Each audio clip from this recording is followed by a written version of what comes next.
Les Congolais devraient éviter la consommation de la viande de brousse en cette période de forte propagation de la variole du singe. L'idée est de Samuel Béa, le vétérinaire, craint la probabilité des zoonoses, maladie naturellement transmissible des animaux vertébrés à l'homme et inversement. Alors que les scientifiques optent pour une position de prudence, la viande de brousse se consomme bien dans les rangs des louchois. Ces différentes espèces, dont la volaille et les rongeurs qui dorment sur les étalages du marché musée, l'illustrent bien. Au jeu de Samuel Béa, pourtant, cela n'est pas sans conséquences sanitaires. En effet, il ne calque pas la variole sur une seule espèce, qui est le singe. Il n'est pas seulement dit que non, c'est la viande de singe, la viande de singe qui est à la base, mais c'est une pathologie zoonotique. Quand on parle d'une zoonose, c'est une pathologie qui vient de l'animal vers l'homme.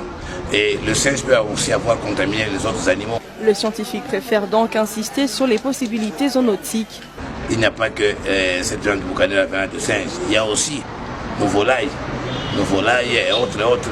Vous verrez sur la ville de Lubumbashi, à cette période, vous voyez beaucoup de femmes qui sont avec des paniers et des casseroles sur la tête.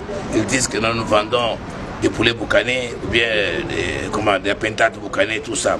Toujours selon lui, la prévalence à la maladie serait plus importante dans les milieux ruraux. Aujourd'hui, ici à Lubumbashi, sûrement que peut-être quand on dit que non, les statistiques ne donnent rien, et la variole du singe est déjà avec nous vivons avec elle parce que nous avons à déclarer plusieurs pathologies en ce sens, le PPR, peste des petits ruminants, peste porcine africaine, qui sont sur les zoonoses, qui vont juste dans les mêmes signes et symptômes de ces différentes pathologies. À ce jour, la source exacte du monkeypox dans la nature n'est pas connue, mais les scientifiques pensent que les petits mammifères tels que les écureuils cordes et soleil, les rats à poches géantes et les loirs africains pourraient être porteurs du virus dans certaines parties de l'Afrique de l'Ouest et centrale.